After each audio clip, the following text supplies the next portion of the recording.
허락하신 새 땅에 찬양하도록 하겠습니다.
마귀들과 싸울지라. 우리 박수 치면서 찬양하도록 하겠습니다.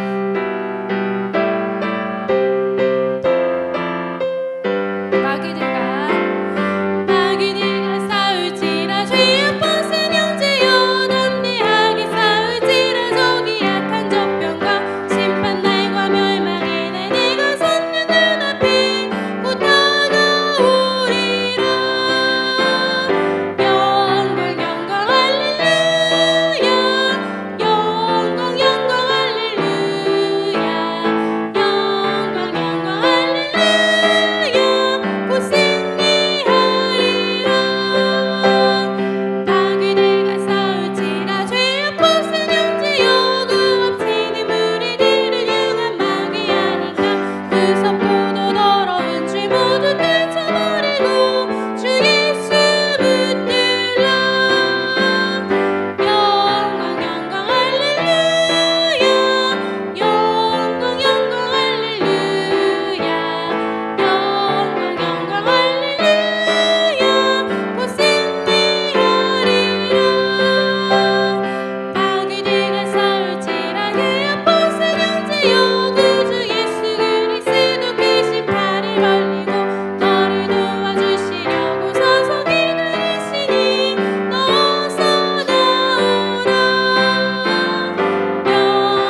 마른 풀같이 3절, 4절 찬양하도록 하겠습니다.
부어주실 하나님의 은혜를 간절히 기도하며 나아가도록 하겠습니다. 기도하시겠습니다.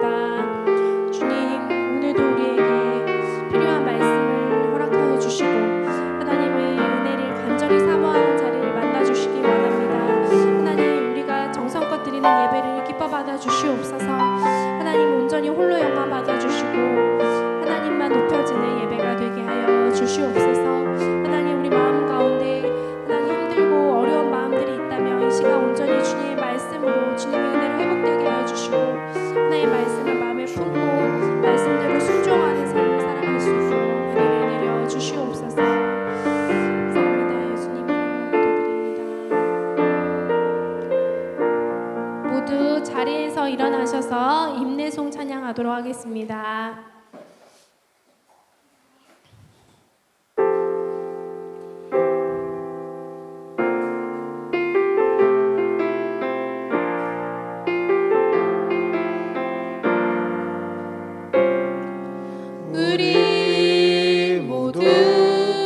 예배하는 자 되어 온전히 영과 진리로 주를 예배하자. 주가 우리와 함께해 영원히 함께하시고 마르지 않는 샘물로 우리 채우시리라.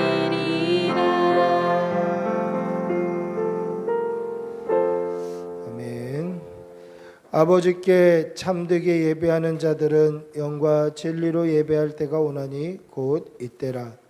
아버지께서는 자기에게 이렇게 예배하는 자들을 찾으시느니라. 하나님은 영이시니 예배하는 자가 영과 진리로 예배할지니라. 아멘. 사도신경으로 우리 신앙을 고백하겠습니다. 나는 전능하신 아버지 하나님 천지의 창조주를 믿습니다.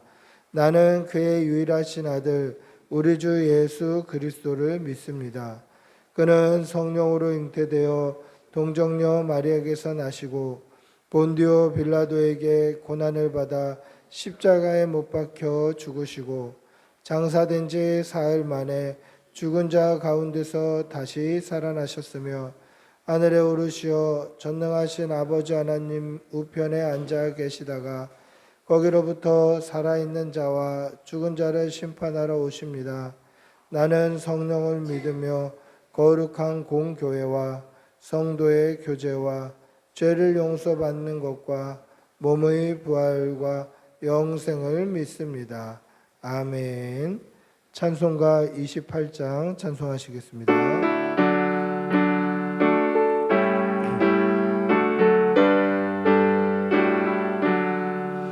복의 근원 강림하사 찬송하게 하소서.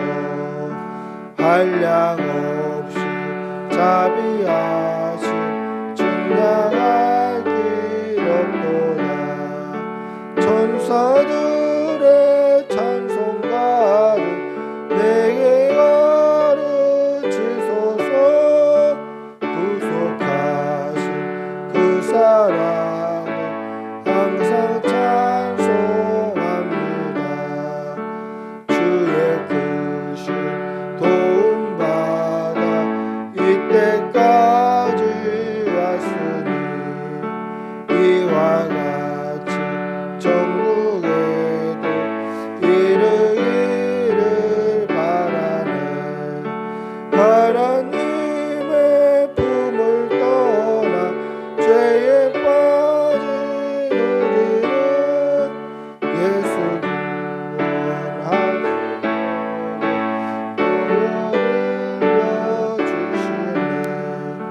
주의 귀한 은혜 받고 일생 빚진 자들의 그의 은혜 사슬대사 나를 주께 매소서.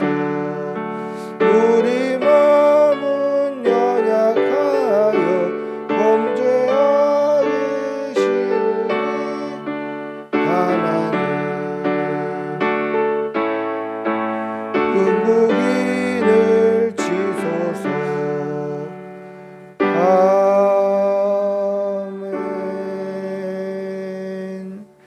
아멘. 아멘. 참회의 기도를 드리겠습니다. 사랑이 많으신 아버지 하나님, 오늘도 주의 전에 나와 예배드릴 수 있는 은혜 주시고 예배드릴 초소 주시고 우리에게 생명과 건강 허락하여 주심 감사합니다. 우리의 지난 날을 돌아보면 하나님의 은혜뿐이었고 감사의 제목뿐이었음을 고백하지만 우리의 지난 날은 그 은혜에 감사하기보다 불평했고 원망했고 하나님의 그 은혜를 깨닫지 못하는 무지함으로 살았습니다. 우리의 죄를 용서하여 주시옵소서. 하나님의 말씀을 따라 살기보다는 세상과 벗하며 세속에 물들어 세상을 쫓아 살았던 우리의 죄를 용서하여 주시옵소서.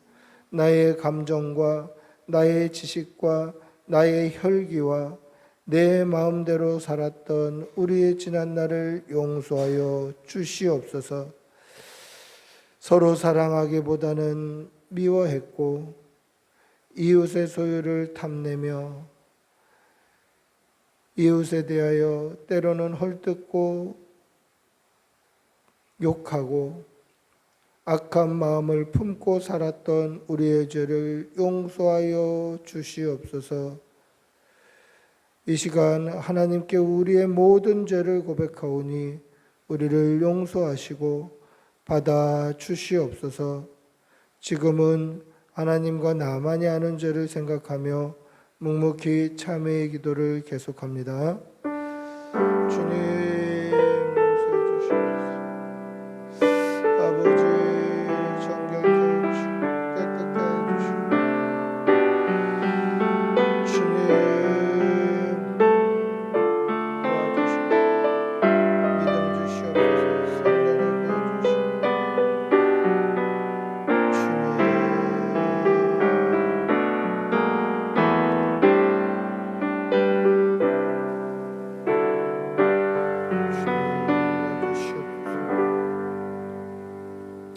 하나님의 사죄의 음성을 듣겠습니다. 여호와께서 말씀하시되 오라 우리가 서로 변론하자. 너희의 죄가 주홍 같을지라도 눈과 같이 희어질 것이요 진홍같이 붉을지라도 양털같이 희게 되리라. 아멘. 자리에 앉으시겠습니다. 찬송가 179장 찬송하시겠습니다. 179장.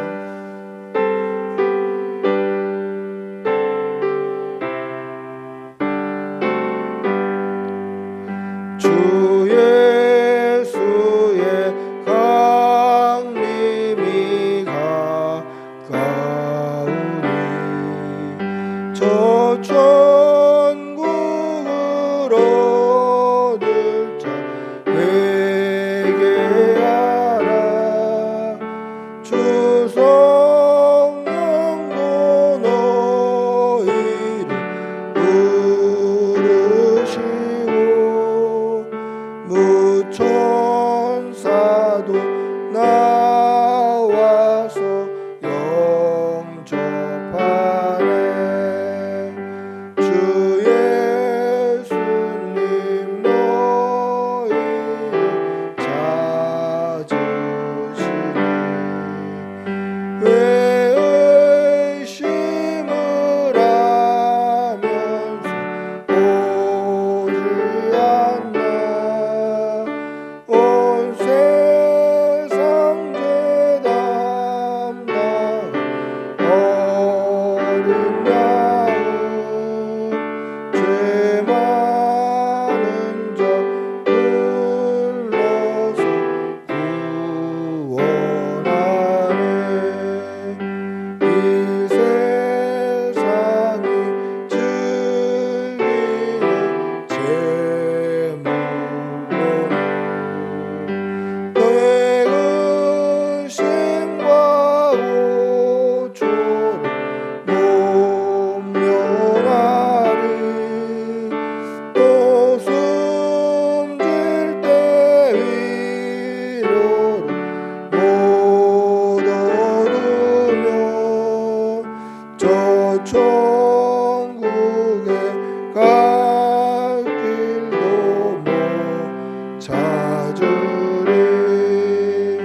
내 아버지 주시는 새 영양식 다 배불리 먹고서 영생하라.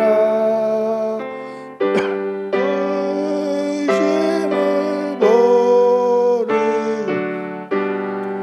깨우면 그 한없는 자비를 힘입으리.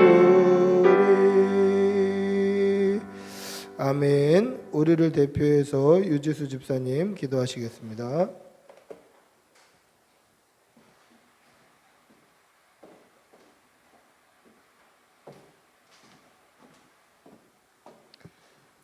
기도하시겠습니다.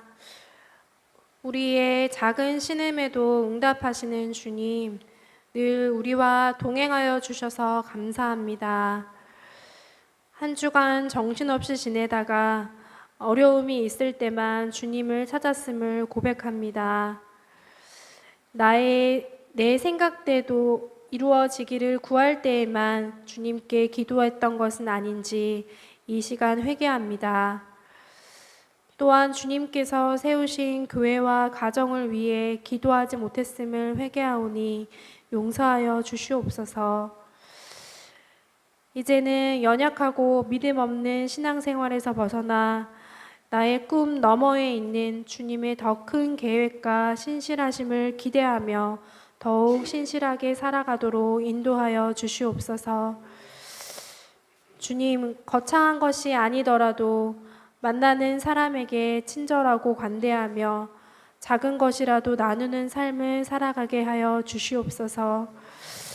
그러한 우리의 모습을 통해 주님이 드러나길 원하고 우리의 모습을 통해 믿는 자들이 많아지기 원합니다. 주님, 억울하고 눈물 날 일이 많을 때에도 그럼에도 온전히 주님을 의지하며 나아가게 하여 주시옵소서. 하나님, 지금 우리나라는 장마 기간으로 집중호우 때문에 고통받는 이웃들이 많이 있습니다. 위로하여 주시고 특히 이로 인해 피해받은 교회가 있다면 속히 회복되고 복구될 수 있도록 인도하여 주시옵소서. 이 나라의 위정자들을 기억하시고 주님을 늘 두려워하며 국민들을 위한 정치를 할 수 있도록 인도하여 주시옵소서. 이 땅의 어린 아이들과 청소년들이 주님 안에서 자존감을 갖고 미래를 준비하게 하여 주시고 가정에서 학교에서 받은 상처들을 치유하시며 마약과 흡연, 음주 등 유해한 것들로부터 주님 지켜 주시옵소서. 우리 꿈꾸는 교회가 주님의 기쁨이 되기 원합니다.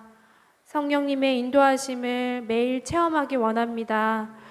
예배 시간 선포되는 주님의 말씀에 더욱 귀 기울이고 은혜 주시기를 간절히 사모하며 말씀 들을 때에 우리의 믿음이 자라날 수 있도록 하여 주시옵소서. 목사님 영육간에 강건케 하시고 한 주간 휴가 기간 동안 온전한 쉼을 누리며 충전하는 시간이 될 수 있도록 선하게 인도하여 주시옵소서. 이 시간 하나님 말씀을 듣습니다. 오늘 우리에게 하는 말씀인 줄 알고 아멘으로 화답하며 주님께 영광 돌리게 하여 주시옵소서. 이 모든 말씀 예수님의 이름으로 기도합니다.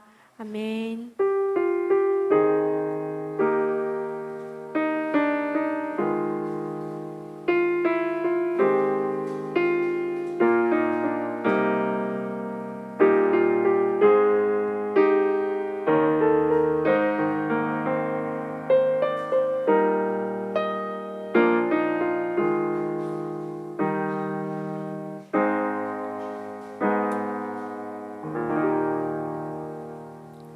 아멘. 하나님의 말씀 함께 보시겠습니다. 말씀은 마태복음 25장 1절에서 13절까지입니다. 마태복음 25장 1절에서 13절 신약성경 43페이지 43면에 있습니다. 마태복음 25장 1절에서 13절까지입니다. 마태복음 25장 1절에서 13절. 우리 천천히 한 목소리로 함께 읽겠습니다. 같이 읽습니다.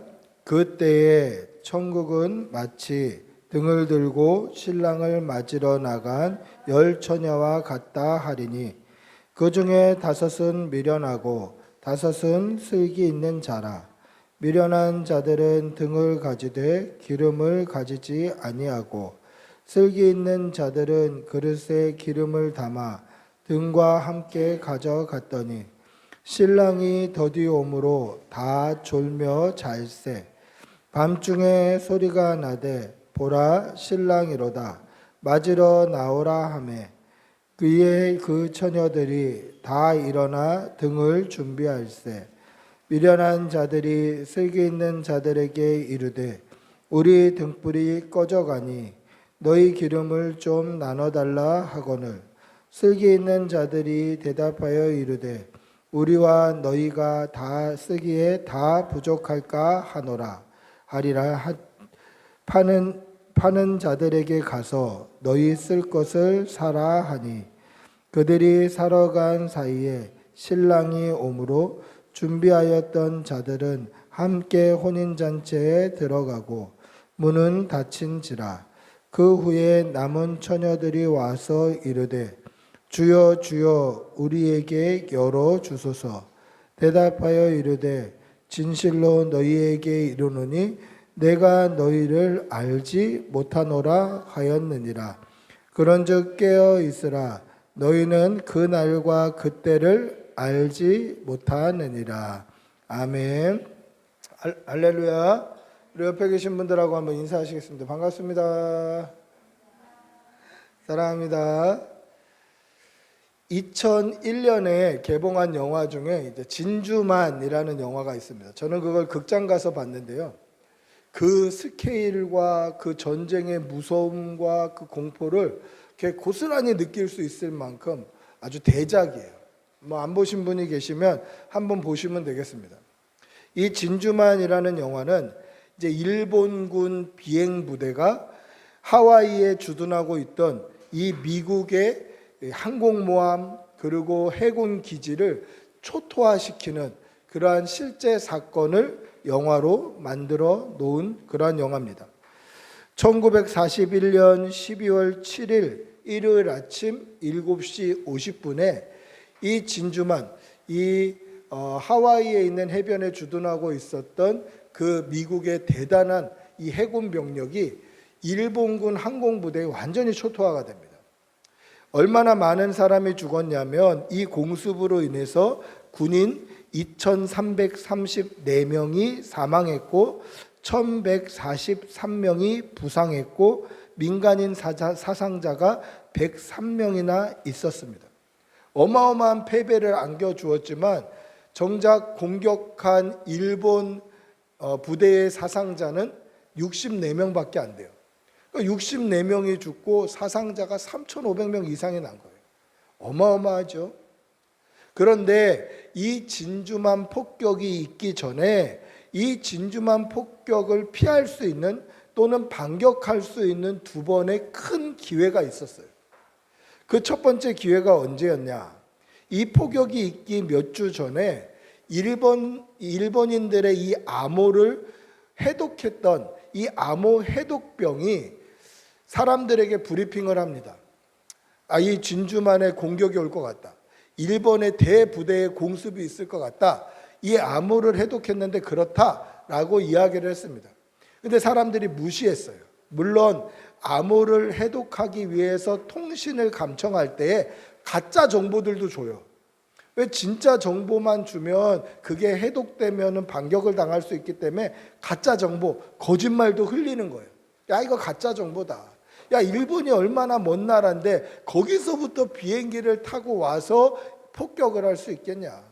기름이 그렇게 넉넉지 않고 그럴 만한 배짱도 없고 뭐 그렇게 할 수도 없다. 무시해버려요.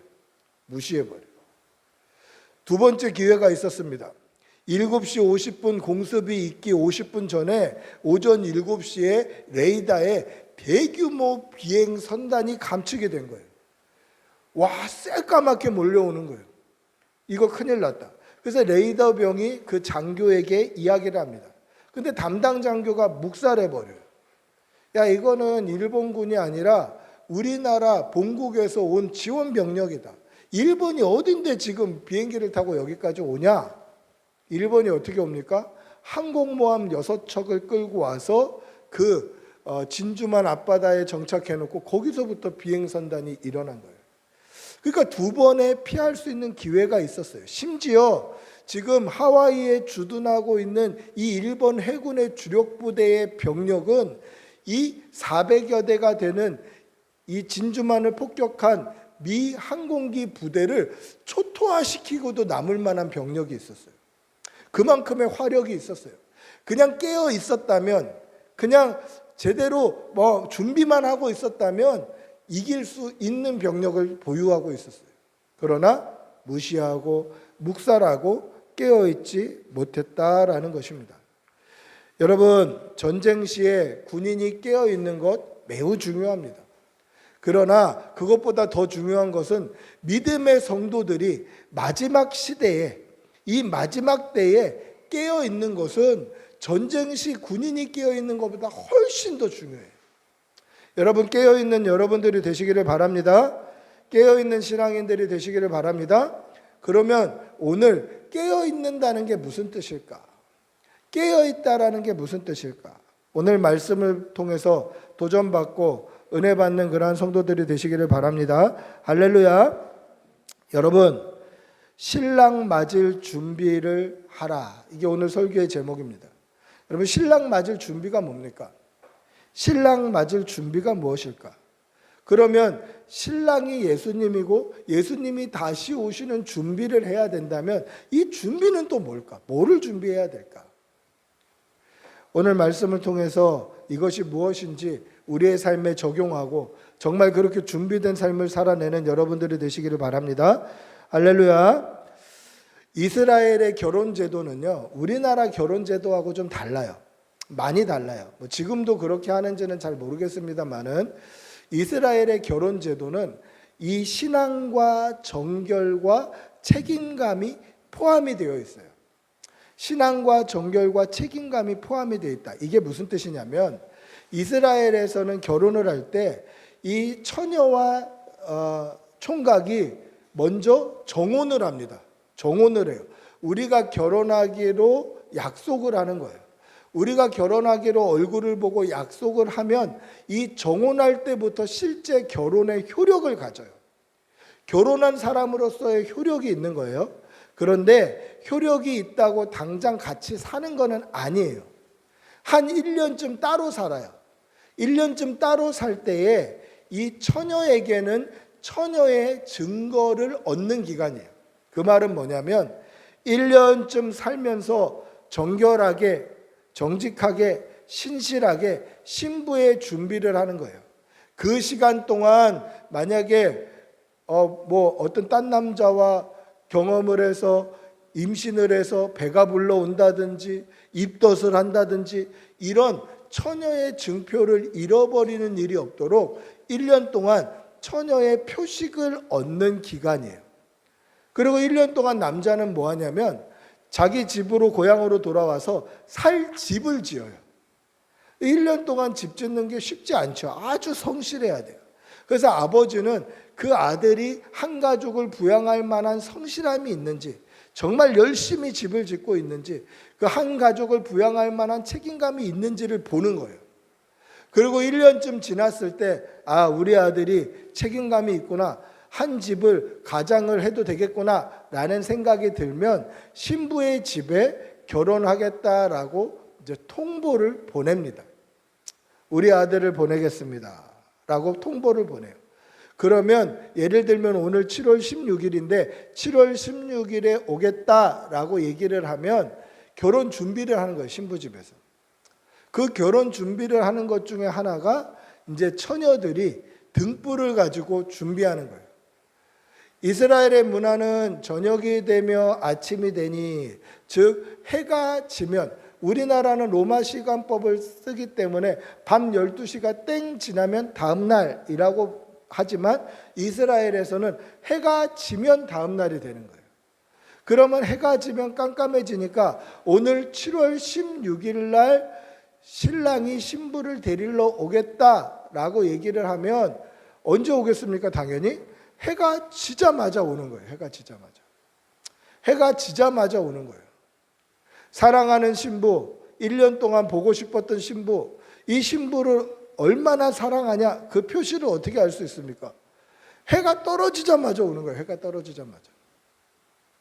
그럼 해가 졌기 때문에 깜깜할 때 신랑이 신부를 맞으러 오면 등불을 가지고 있었던 처녀들이 그 등불로 신부의 얼굴을 확인시켜줘요. 이 여자가 네가 1년 전에 약속한 그 여자가 맞니? 그리고 확인시켜주고 신부의 집에서 혼인잔치를 하고 나서 신랑이 신부를 데리고 자기가 지어놓은 집으로 가서 거기서 또 혼인잔치를 해요. 혼인잔치를 2번 하고 며칠에 걸쳐서요. 이게 이스라엘의 혼인잔치예요. 그렇기 때문에 예수님의 아버지 어머니 마리아와 요셉의 이야기를 한번 떠올려 보십시오. 마리아와 요셉은 정혼한 사이였어요. 이미 부부의 효력을 가지고 있는 사이였죠. 그런데 마리아에게 성령으로 잉태가 됐어요. 성령님으로 말미암아 마리아가 임신해 버린 거예요. 그때에 요셉은 어떻게 합니까? 가만히 끊고자 해요. 그 말은 뭐냐면 부부관계, 정혼의 관계를 끊어버리는 거예요. 부부의 관계, 정혼의 관계를 끊어야만 이 신부 마리아가 배가 불러와도 돌맞아 죽지 않아요. 부부관계가 끊어져야만 이 마리아를 살릴 수 있는 거예요. 그래서 부부의 관계를 끊어버려요. 그때 천사가 뭐라고 이야기합니까? 요셉아, 네 아내 마리아 데려오기를 무서워하지 말라. 즉 신부의 집에서 결혼잔치하고 네 집으로 데려오기를 무서워하지 마라. 네 아내 마리아에게 잉태된 것은 성령으로 된 것이니 이름을 예수라 해라. 왜 끊고자 했는지, 이게 비겁한 게 아니라 마리아를 살리기 위함이었어요. 여러분 이게 이해가 되지 않습니까? 이스라엘의 혼인잔치는 바로 이렇다라는 것입니다. 이 등불의 용도는 친구들이 신부를 확인시켜주는 용도고, 이들은 저녁부터 이제 신랑이 오기까지 등불을 가지고 기다리고 있는 것입니다. 그런데 신랑이 더디 와요. 신랑이 더디 오는 거예요. 상처가 되겠죠. 아니 나를 사랑한다면 좀 빨리 오지. 기다리고 있는데 왜 더디 올까? 그런데요, 더디 온다라는 것은 기다리는 사람의 관점이에요. 신랑은 자기가 올 때 오는 거예요. 더디 온다는 것은 기다리는 사람의 관점이에요. 여러분 제가 왜 이야기를 하는지 뒷부분에 한 번 더 설명을 하도록 하겠습니다. 더디 온다는 것은 기다리는 사람의 관점이지 신랑은 정한 때에 오는 거예요. 그런데 성경은 이 기다리는 열 처녀들에게 집중하고 있는데 이 열 처녀들을 두 부류로 나누고 있습니다. 우리 2절부터 4절 한번 읽어볼까요? 오늘 읽었던 본문 2절부터 4절입니다. 오늘 읽었던 본문 2절에서 4절 같이 읽어보겠습니다. 시작. 그 중에 5은 미련하고 5은 슬기 있는 자라. 미련한 자들은 등불을 가지되 기름은 가지지 아니하고 슬기 있는 자들은 그릇에 기름을 담아 등과 함께 가져갔더니 슬기 있는 처녀들 5명, 미련한 처녀들 5명으로 나누고 있어요. 그 나누는 기준이 뭡니까? 기름이에요. 기름. 등불과 함께 기름을 가져갔냐 아니면 등불만 가지고 갔냐, 이것을 가지고 슬기 있는 자들과 미련한 자들을 나누고 있어요. 여러분들은 어디에 속한 처녀이고 싶습니까? 어디에 속한 처녀이고 싶은가요? 우리가 이 이야기의 결말을 알기 때문에 우리는 모두 슬기 있는 처녀가 되고 싶어요. 그런데 보십시오. 이 슬기 있다 또는 이 미련하다, 이것을 나누는 기준, 이 기준이 기름을 가졌냐 가지지 않았냐라는 것인데 이것은 어떤 의미를 가지고 있을까? 우리에게 어떤 의미로 적용을 할 수 있을까? 여러분, 슬기 있는 처녀들이나 미련한 처녀들이나 모두 신랑이 더디 올 때 다 졸며 잤습니다. 그렇죠? 신랑이 더디 옴으로 말미암아 다 졸면서 잤어요. 피곤하니까, 밤이 늦었으니까 다 졸면서 잤어요. 슬기 있는 사람은 안 잤고 미련한 자들은 잤습니다. 이러면 삶으로 차이가 있다라고 얘기할 수 있죠. 근데 삶에는 차이가 없는 거예요. 슬기 있는 자들이나 미련한 자들이나 그 삶의 모양새, 삶의 모습에는 하나도 차이가 없어요. 그러면 그 나누는 기준은 뭡니까? 기준은 기름이다라는 것이죠. 기름으로 차이가 있는 거예요. 그런 가운데 밤중에 소리가 납니다. 보라, 신랑이로다, 맞으러 나오라 라는 소리가 들리자 이제 그 등불을 들고 있던 열 처녀가 등불을 돋아서 등불을 준비해서 그렇게 맞으러 나아갑니다. 여기서 말하는 등불을 준비했다라는 말은 심지를 이렇게 좀 꺼냈다, 돋았다 이런 말이에요. 여러분 이게 무슨 말이냐면요, 제가 어렸을 때만 해도 이 기름 등불을 가지고 장사하시는 분들이 꽤나 계셨어요. 겨울에 자판에서 이렇게 귤이나 사과를 파시는 분들을 보면 밑에 기름이 있고 꼭 모양은 초 모양 같은데 위에 이렇게 불이 붙어 있는 기름 등불을 펴놓고 장사하시는 분이 제가 어릴 때만 해도 꽤나 있었어요. 심심치 않게 볼 수 있었어요. 근데 이분들이 초저녁에는 이 심지를 조그맣게 올려놔요. 그러면 불이 작아요. 심지를 조그맣게 올려놓으면 불이 작은데 밤이 깊어지고 어두워지면 심지를 이렇게 돋아요. 위로 심지를 조금 꺼내놔요. 그러면 불이 커지고 밝아져요. 바로 이거예요. 불을 껐다가 다시 킨 게 아니라 심지를 줄여서 어둡게 해놨다가 신랑이 온다라는 소리를 듣자 심지를 돋아서 불을 크게 만든 거예요. 이게 등을 준비했다라는 말이에요. 왜 그렇습니까? 신랑이 오면 신부의 얼굴을 보여줘야 되니까. 근데 심지를 돋우면 불이 커지는 대신에 기름이 빨리 달아요. 그러자 미련한 처녀들이 뭐라고 이야기합니까? 기름이 있는 슬기로운 처녀들에게 너희들의 기름을 좀 나눠달라라고 얘기를 해요. 기름을 좀 나눠달라. 그런데 제가 생각할 때에는 지금 신랑이 온다고 소리가 났으니까 곧 오겠지. 그러면 반씩 나눠 쓰면 좀 되지 않을까? 이런 생각이 들지만 오늘 슬기 있는 처녀들은 아주 단호하게 얘기해요. 너희 쓸 것을 가서 사와라. 그렇게 얘기해요. 우리 둘 다 쓰기에 부족할지 모르니 너희 쓸 것을 그 밤에 가서 사오라는 거예요. 자, 이러면 우리는 힌트를 하나 발견할 수 있어요. 기름으로 말미암아 슬기 있는 자와 미련한 자를 나눌 수 있는데 이 기름은 나눠줄 수 있는 게 아니다라는 힌트를 얻게 돼요. 기름이 아직 뭔지 몰라요. 그런데 이 기름은 슬기 있는 자나 미련한 자를 나누는 기준이 되고, 이 기름은 가지고 있는 사람이 없는 사람에게 나누어 줄 수 없는 거예요. 그렇죠? 기름을 사러 갔던 처녀들이 기름을 사갖고 돌아오니까 신랑이 신부의 집에 들어갔고 문은 굳게 잠겨버립니다. 그러면 사러 갔던 사람들이 어떻습니까? 문을 두드리면서 주인님, 우리도 혼인잔치에 좀 들여보내 주십시오. 주인님, 우리도 혼인잔치에 들여보내 주십시오. 방금까지 여기 같이 있었습니다. 방금까지 우리가 등불을 가지고 있었습니다. 신부와 친구들입니다. 막 이런 얘기를 하겠죠. 근데 그때 주인이 뭐라고 대답합니까? 오늘 말씀에 보면 우리 10절부터 12절을 한번 읽어볼까요? 10절부터 12절 같이 읽어보겠습니다. 시작. 그들이 살아간 사이에 신랑이 오므로 준비하였던 자들은 함께 혼인잔치에 들어가고 문은 닫힌지라. 그 후에 남은 처녀들이 와서 이르되 주여 주여 우리에게 열어주소서. 대답하여 이르되 진실로 너희에게 이르노니 내가 너희를 알지 못하노라 하였느니라.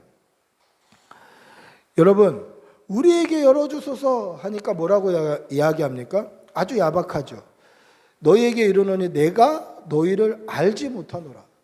조금 아까까지 여기 있었다니까요. 우리가 친구들이라니까요. 우리가 방금까지 등불을 켜고 있었다니까요. 잠깐 기름 사러 갔다 왔다니까요 라고 하는데 알지 못한다는 거예요. 알지 못한다. 여러분, 이스라엘 민족은요, 공동체성이 굉장히 강한 민족이에요. 우리나라 민족과 굉장히 흡사하고 유사한 성품을 가지고 있어요. 우리나라도 공동체성이 강하지 않습니까? 우리가 남이가 이 성격이 강하지 않습니까? 위기의 상황에 뭉치는 이러한 민족성을 가지고 있지 않습니까? 우리도 공동체성이 강해요. 그래서 누가 나한테만 얘기 안 하고 자기들끼리만 얘기하고 알고 있으면 섭섭해요. 공동체성이 강해서 그래요. 이스라엘 민족 역시 공동체성이 강해요. 이 혼인잔치는 마을의 큰 잔치고 그 잔치에는 마을 사람들이 다 초대를 받아요. 그렇기 때문에 이 마을에서 잔치에 초대받지 못하고 문 밖에 있다? 이것은 굉장한 수치고 억울하고 모멸감이 있는 거예요. 그래서 다른 성경에 보면 슬피 울며 이를 갈게 되는 거예요. 억울한 거예요, 억울한 거. 그런데 이 억울한 비슷한 상황이 마태복음 7장에도 기록이 되어 있어요. 우리 마태복음 7장 한번 7장 21절부터 23절 찾아볼까요? 앞에 나와 있습니다. 마태복음 7장 21절에서 23절 같이 읽어볼까요? 시작. 나더러 주여 주여 하는 자마다 다 천국에 들어갈 것이 아니요 다만 하늘에 계신 내 아버지의 뜻대로 행하는 자라야 들어가리라. 그날에 많은 사람이 나더러 이르되 주여 주여 우리가 주의 이름으로 선지자 노릇하며 주의 이름으로 귀신을 쫓아내며 주의 이름으로 많은 권능을 행하지 아니하였나이까 하리니 그때에 내가 너희에게 밝히 말하되 내가 너희를 도무지 알지 못하니 불법을 행하는 자들아 내게서 떠나가라 하리라. 할렐루야. 오늘 본문과 이 마태복음 7장 21절에서 23절은 굉장히 유사한 본문이죠. 마지막 때에 천국문 앞에서 주님 문 좀 열어주십시오. 내가 들어가지 못했습니다. 라고 얘기할 때 못 들어갈 만한 이유를 대는 거예요. 내가 방금까지 기다렸다니까요. 내가 방금까지 같이 신부 친구로 기다리다가 잠깐 기름 사러 갔다 왔다니까요. 아니 내가 주님의 이름으로 귀신도 내어 쫓고 주님의 이름으로 선지자 노릇도 하고 주님의 이름으로 권능을 베풀었다니까요. 들어갈 만한 이유를 얘기해요. 근데 뭐라고 얘기하죠?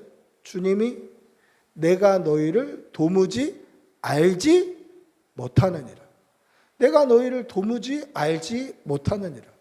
여러분, 이 안다는 게 무슨 뜻입니까? 인간관계에 있어서 제가 여러분을 안다라고 하는 건 뭐죠? 인간관계에 상호작용이 있다라는 거예요. 예를 들면 이런 거예요. 저는 우리나라에서 제일 유명한 연예인이 유재석이라고 생각해요. 유재석을 싫어하는 사람이 없어요. 심지어 유재석은 안티카페도 없어요. 악플도 없어요.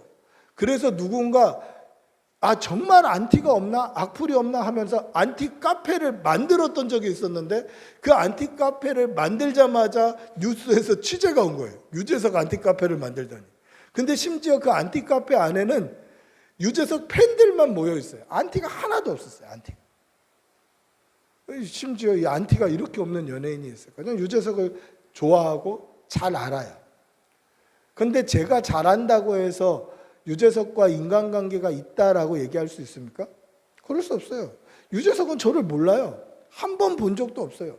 저는 TV에서 많이 봤지만 한 번도 본 적도 없어요. 이게 인간관계인가요? 인간관계가 아니에요. 상호작용이 일어나지 않는 거예요. 그런데 보세요. 오늘 주인의 집에 문을 두드리면서 주여 우리에게도 열어주십시오. 우리도 방금까지 있었습니다. 잠깐 기름 사러 간 겁니다. 라고 얘기할 때 주인이 뭐라고 이야기하죠? 내가 너희를 도무지 알지 못한다. 그리고 마태복음 7장에도 뭐라고 얘기합니까? 내가 주님의 이름으로 선지자 노릇했고 내가 주님의 이름으로 귀신 내어 쫓았고 내가 주님의 이름으로 많은 이적을 행했습니다. 주님 들여보내 주십시오. 그때에도 주님이 뭐라고 이야기합니까? 내가 너희를 도무지 알지 못하니 불법을 행한 자여 떠나가라 그렇게 얘기해요. 자, 알지 못한다라는 말은 무슨 뜻입니까? 관계라는 뜻이에요. 그렇죠? 다시 앞으로 넘어갑니다. 자, 10처녀가 5은 슬기롭고 5은 미련했으나 이들의 삶에는 차이가 없었어요. 다 졸면서 잤어요. 그러니까 삶을 가지고 나누는 것은 아니에요. 그렇죠? 그럼 나누는 기준이 뭡니까? 관계예요, 관계. 나만 하나님을 아는 게 중요한 게 아니에요. 나만 주님을 아는 게 중요한 게 아니에요. 나만 주인님을 아는 게 중요한 게 아니에요. 주님도 나를 알아야 돼요. 하나님도 나를 아셔야 돼요. 관계예요, 관계. 그러면 나누는 기준이 뭡니까? 이게 우리의 삶으로 나눠지든가요? 삶으로는 나눠지지 않아요. 예수 믿는 삶, 교회 다니는 삶, 목사라는 저의 삶, 이 삶으로 나누는 게 아니라 내가 하나님을 아는 만큼 하나님이 나를 알고 계시는가? 하나님이 나를 알고 계시는가? 이 관계의 문제로 나누어지는 거예요. 주님이 나를 알고 계시는가? 내가 주님을 아는 만큼 주님도 나를 알고 계시는가? 이게 중요한 거죠. 그러면 주님이 나를 알고 계신다, 모르고 계신다라는 이 기준이 뭡니까? 이게 기름이에요, 기름. 이 기름은 무엇을 뜻하겠습니까? 이 기름이 바로 믿음을 뜻하는 거예요, 믿음. 믿음을 준비해서 주님이 다시 오실 그때를 준비하는 그 기름이 믿음이에요, 믿음. 그런데 보세요. 슬기로운 처녀들은 어떤 처녀들입니까? 기름을 따로 준비했던 처녀들이에요. 신랑이 언제 올지 모르니 기름을 따로 준비했던 사람들이 슬기로운 처녀들이에요. 미련한 처녀들은 어떤 처녀들입니까? 기름을 준비하지 않고 등에 차 있는 기름만으로도 충분하다고 생각했던 처녀들이 미련한 처녀들이에요. 근데 여러분 시각을 한번 바꿔보세요.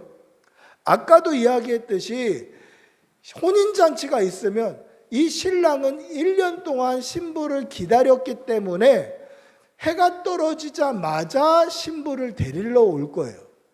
이게 일반적인 거예요. 이게 일반적인 상식이에요.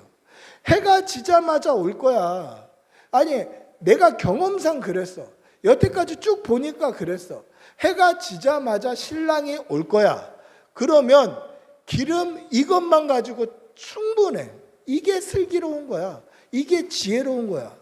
아니 쟤네들은 금방 올 건데 왜 기름을 따로 준비했을까? 저게 미련한 거야. 이렇게 생각했을 수도 있어요.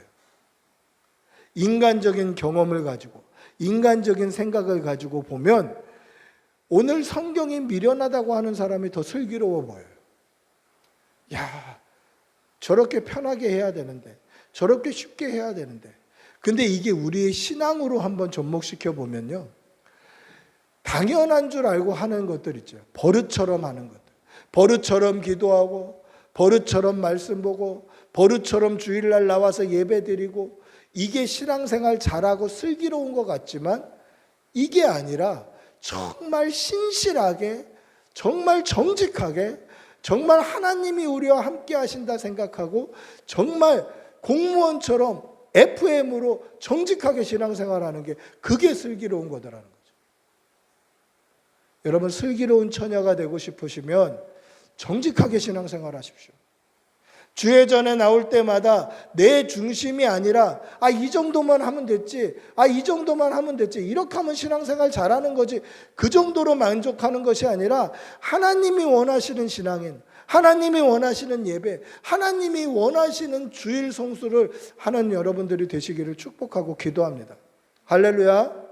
오늘이 마지막 예배인 것처럼 하나님 중심으로 예배하시는 성도들이 되시기를 바랍니다. 여러분, 이 기름은 언제까지 필요한 건가요? 신랑이 다시 올 때까지 필요한 거예요. 그리고 주인의 집에 들어가면 더 이상 기름은 필요하지 않아요. 근데 이 기름이 뭐라고 얘기했습니까? 믿음이에요, 믿음. 믿음은 언제까지 필요한 겁니까? 주님이 다시 오실 때까지 필요해요. 언제까지 필요합니까? 우리의 생명이 끊어져서 주님 앞에 설 때까지 필요해요. 이만하면 됐다, 이만하면 괜찮다, 금방 오시겠지, 이 정도의 차원이 아니더라는 거예요. 여러분 주님은 언젠가 다시 오셔요. 분명히 다시 오시겠다고 하고 승천하셨어요. 그리고 승천하신 주님이 다시 올 때는 심판의 주님으로 오시는 거예요. 이 심판의 주님을 맞이할 때는 믿음이라는 기름이 준비되어 있어야 돼요. 근데 2000년이 지났는데 아직도 안 오셨어요. 더디 오셔요. 이 더디 온다라는 것을 평가하는 것은 우리의 기준이지 주님은 주님이 원하시는 때에 오실 거예요. 아니 2000년이 지났는데 왜 이렇게 안 오시나? 왜 이렇게 더디 오시나? 이거는 저희의 생각이에요. 안 오시는 거 아닌가? 저희 생각이에요. 왜 이렇게 늦게 오시지? 저희 생각이에요. 주님은 주님이 원하시는 때에, 주님이 정하신 그때에 편함없이 오실 거예요. 그래서 우리는 주님이 정하신 그때까지 믿음이 필요해요. 여러분 오해가 없어야 됩니다. 주님이 오시는 그때까지 우리는 믿음이 필요하고 주님의 집에 들어간 이후에는 더 이상 기름이나 등불이 필요치 않아요. 믿음이 필요치 않아요. 그럼 여러분들이 오해를 해서 제 이 말만 딱 가지고 아니 우리 목사님이 믿음이 필요치 않다고 하더라, 이렇게 이야기하시면 큰일 납니다. 이단 판정 받는 거죠. 여러분 예를 들어볼게요. 잘 들어보세요. 저희 꿈꾸는 교회가 여기에 있고 꿈꾸는 교회에 오면 이영범 목사가 설교를 합니다. 이 이야기를 여러분들이 말로만 들었다고 생각해 보세요. 그럼 말로만 들으면 의심이 생길 수도 있죠. 과연 꿈꾸는 교회라는 게 있을까? 꿈꾸는 교회를 가면 이영범 목사의 설교를 들을 수 있을까? 이런 의문이 생겨요. 근데 그 의문을 이기고 올 수 있는 건 뭐죠? 믿음, 신뢰감이에요. 거기 가면 꿈꾸는 교회가 있다라는 신뢰, 믿음, 거기 가면 이영범 목사가 있다라는 믿음과 신뢰예요. 근데 그 믿음과 신뢰는 언제 필요 없게 됩니까? 여기서 예배드리는 순간 필요가 없게 돼요. 그 믿음과 신뢰를 가지고 여기까지 오는 데에 필요한 거지, 여기서 와서 얼굴과 얼굴을 대면하는 순간 더 이상 거기에 교회가 있겠나? 거기에 목사가 있겠나? 라는 믿음과 신뢰감은 필요가 없는 거예요. 우리 믿음도 마찬가지예요. 언제까지 필요합니까? 주님 다시 오실 때까지 우리는 믿음을 준비해야 돼요. 언제까지 필요하죠? 우리가 심판대 앞에 서는 그 순간까지 필요한 거예요. 근데 심판대를 믿음으로 통과하면 주님이 다시 오실 때 우리의 믿음을 인정해 주시면 우리는 영원한 천국에 들어가서 하나님을 실제로 만나고 대면하게 돼요.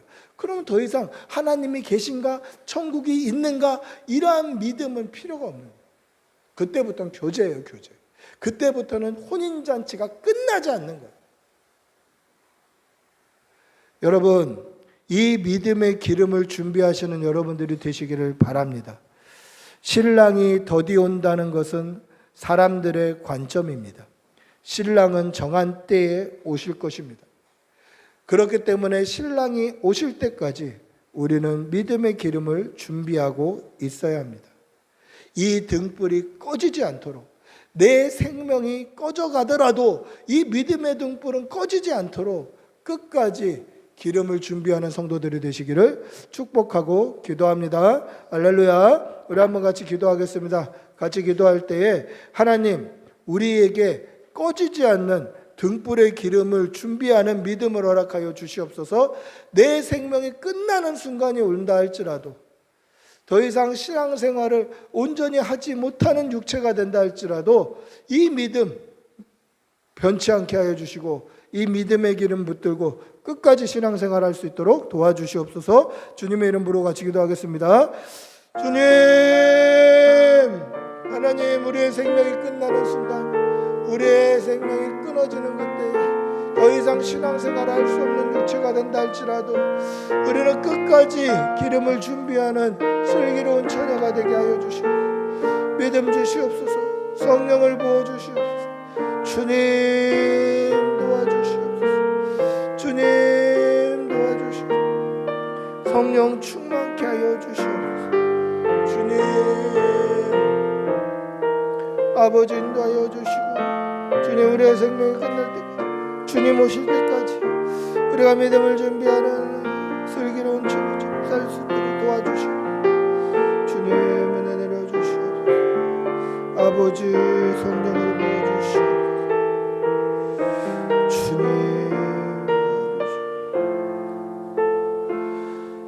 사랑의 아버지 하나님, 주님이 다시 오실 때까지, 우리의 생명이 끝나 주님 앞에 설 때까지 믿음의 기름을 잘 준비할 수 있도록 은혜 내려 주시옵소서.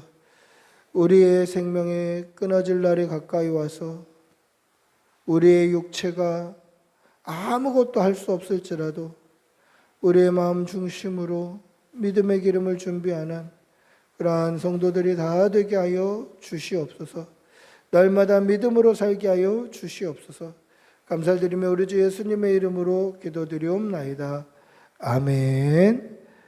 찬송가 180장 찬양하시면서 준비하신 헌금 하나님께 올려드리겠습니다.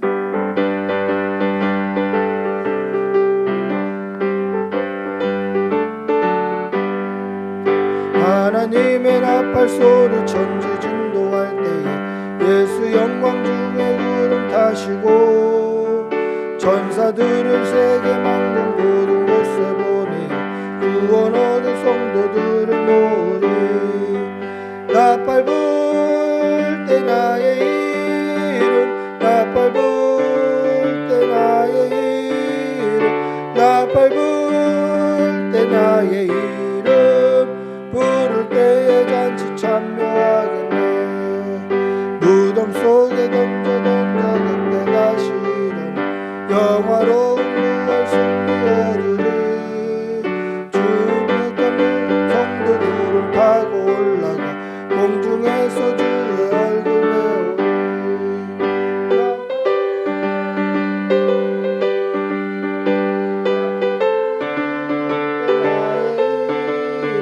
나팔 불 때 나의 이름, 부를 때에 잔치 참여하겠네. 주님 다시 오신 날은 우리 알 수 없으니 항상 기도하고 깨어 있어서 기쁨으로 보좌 앞에 우리 나가서도 그때까지 참고 기다리겠네. 아멘. 나팔 불 때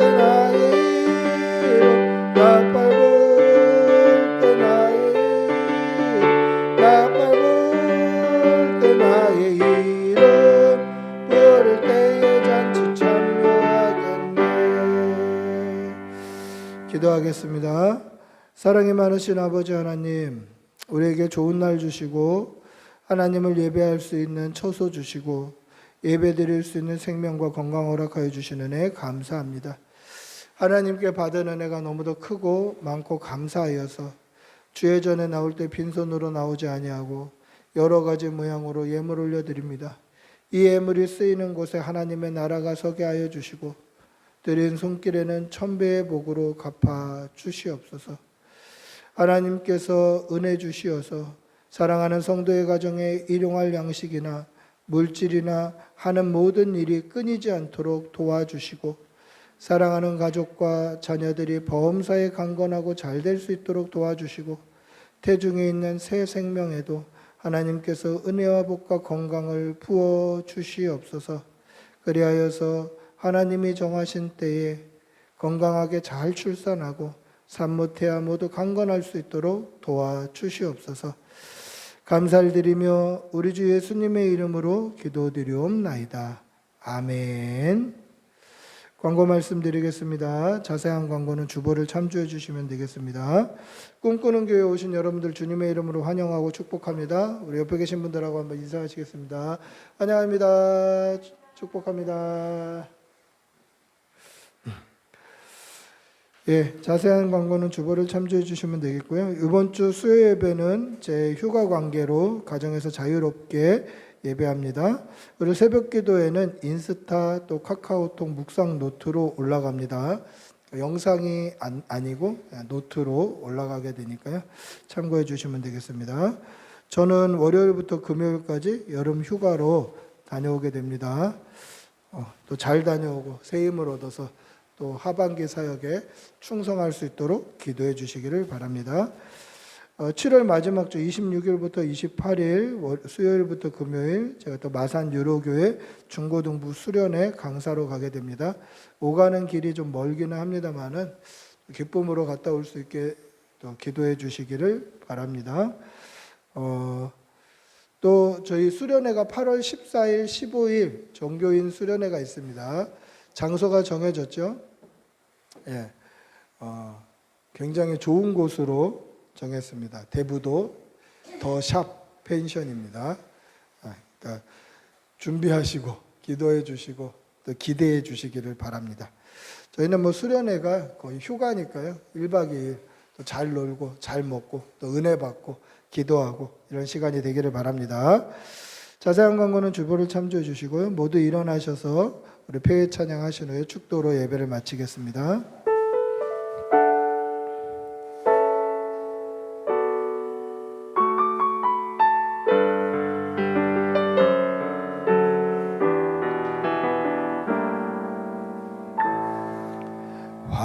화려하지 않아도 정결하게 사는 삶, 가진 것이 적어도 감사하며 사는 삶, 내게 주신 작은 빚 나눠주며 사는 삶, 이것이 나의 삶의 행복이라오. 눈물 날 일 많지만 기도할 수 있는 것, 억울한 일 많으나 주를 위해 참는 것, 비록 짧은 작은 삶 주 뜻대로 사는 것, 이것이 나의 삶의 행복이라오.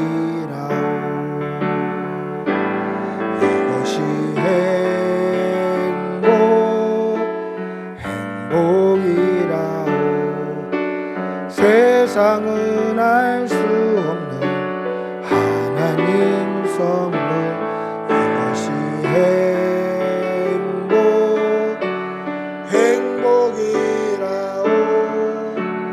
하나님의 자녀로 살아가는 것, 이것이 행복이라.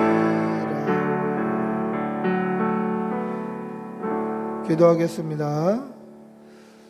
우리 주 예수 그리스도의 은혜와 하나님의 사랑과 성령의 교통하심이 기름을 준비하여서 주님 다시 오실 때까지 믿음의 삶을 허투루 살지 않기를 다짐하는 여기 모인 모든 주의 백성들과 그 일터와 가정과 가족과 태중에 있는 새 생명 위에 지금부터 영원히 함께 있을지어다.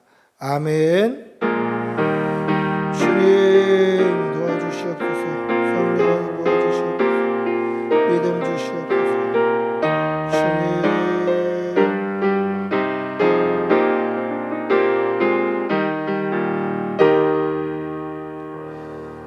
예배를 마쳤습니다.